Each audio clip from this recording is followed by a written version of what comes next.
dengan Ibu Silva. Pertama-tama perkenalkan, nama saya Silvia Octavia Ramadhani. Saya perawat yang bertugas di shift kali ini dari jam 9 sampai jam 12 siang. Saya yang akan menemani Ibu di konseling program keluarga berencana. Jadi boleh saya tahu maksud serta tujuan Ibu kemari? Jadi gini, suami saya ingin menunda punya anak dulu selama sekitar 1 tahun karena kami masih ingin fokus ke persiapan ekonomi dan mental. Wah, bagus sekali Ibu. Itu pemikiran yang sangat baik. Nah, apakah Ibu sebelumnya tahu apa saja jenis-jenis KB atau mungkin belum pernah mendengarnya? Nanti saya akan jelaskan. Belum sus. Oke. KB ini ada beberapa macam dan jenisnya, Bu. Ada KB sementara dan ada KB permanen. Kalau begitu saya akan mulai penjelasannya dari KB sementara ya. Yang pertama ada pil KB. Pil KB ini diminum setiap hari. Jadi bila misalnya Ibu lupa untuk meminumnya, itu akan menurunkan keefektifannya, Bu. Selain itu ada efek sampingnya juga. Efek sampingnya itu seperti mual, terus tuh mungkin jadi haidnya terasa sakit ataupun tidak teratur seperti itu, Bu. Yang kedua ada suntik KB. Suntik KB ini ada 2 macam, ada yang 1 bulan dan ada yang 3 bulan. Yang 1 bulan ini ya mengandung kombinasi hormon estrogen dan progesteron, di mana hormon ini yang akan mencegah terjadinya pembuahan pada rahim ibu. Yang kedua ada yang 3 bulan. Yang 3 bulan ini lebih praktis, Bu, di mana ini KB ini tuh mengandung hormon progestin, cocok untuk ibu menyusui gitu, Ibu. Kelebihan dan kekurangannya sendiri, KB suntik ini perlu jadwal yang teratur dan sesuai. Kekurangannya sendiri yang 1 bulan itu harus rutin secara teratur proses penyuntikannya, dan ini juga lumayan sakit prosesnya, Bu. Nah, yang kedua yang 3 bulan ini. Yang 3 bulan ini bisa menyebabkan haid yang tidak teratur dan mungkin waktu suburnya, waktu tubuh ibu kembali suburnya itu lebih lama gitu, Bu. Ketiga ada kondom, dimana ini lebih baik digunakan oleh suami ibu saja. Kebetulan saya ingin bertanya, ngomong-ngomong Pak, suami ibu nggak datang ke sini ya? Suami saya lagi sakit sus. Oh gitu ya, Bu.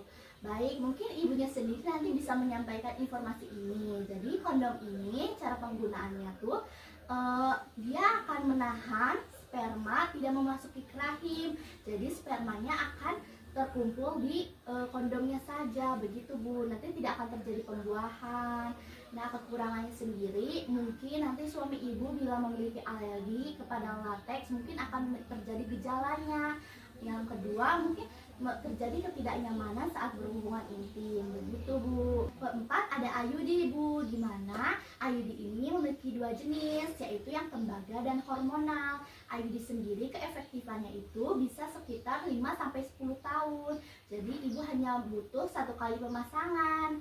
Nah, bila ibu sudah ingin memiliki anak, ibu bisa melepasnya kapan saja.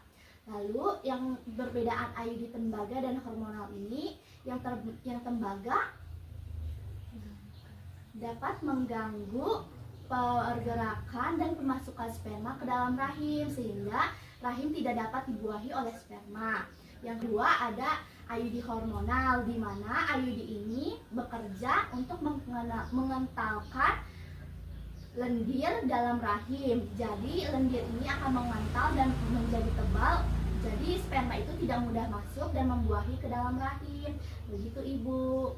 Yang kelima ada implan, Bu. Jadi implan ini ditanamkan di bagian lengan, tapi ada kekurangannya. Khawatirnya implan ini akan bergerak ke sebelah lain dan mungkin bisa menghilang, begitu, Bu. Lalu kelebihannya sendiri, implan ini hanya bisa dipasangkan keefektifannya selama 3 tahun, begitu, Bu. Dimana cara kerjanya implan ini akan mengentalkan lendir di dalam serviks, sama seperti IUD hormon. Itu akan membuat lendir, mengental, dan menjadi susah dibuahi oleh sperma. Seperti itu, Ibu. Lalu yang kedua ada KB permanen Ibu, untuk pasangan yang sudah yakin tidak ingin menambah anak lagi. Jadi kalau misalnya Ibu merasa sudah cukup mempunyai 2 atau 3 orang anak, Ibu bisa melakukan KB permanen. Di antaranya ada 2 jenis, yaitu ada tubektomi. Nah ini tuh khusus untuk perempuan. Kelebihannya sangat efektif dan hanya perlu dilakukan sekali. Kekurangannya tidak bisa dikembalikan seperti semula lagi. Nah, cara kerjanya, saluran tuba falopi dipotong atau diikat sehingga sel telur tidak bisa bertemu dengan sel sperma. Lalu yang kedua, ada vasektomi, di mana ini khusus untuk laki-laki. Kelebihannya, prosedurnya ringan, cepat, dan risikonya rendah. Kekurangannya bersifat permanen. Jadi, harus yakin tidak ingin punya anak lagi. Cara kerjanya, saluran sperma atau vas deferens dipotong atau ditutup sehingga sperma tidak keluar saat ejakulasi. Pria tetap bisa berhubungan intim dan ejakulasi hanya saja tanpa sperma. Begitu, Ibu. Bagaimana, Ibu? Apakah ada yang ingin ditanyakan? Tidak. Oke, kalau begitu, dalam kasus Ibu kan Ibu membutuhkan KB yang 1 tahun ya, Ibu. Ya. Nah, menurut saya Ibu cocoknya di pil KB, suntik KB, ataupun spiral. Terserah Ibu mau milih yang mana. Atau mungkin ingin didiskusikan terlebih dahulu dengan suami Ibu.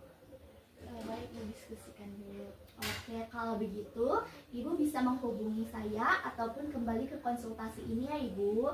Saya siap menerima segala keluhan dan pertanyaan Ibu. Semoga hari Ibu menyenangkan. Terima kasih sudah datang ke konsultasi keluarga berencana ini.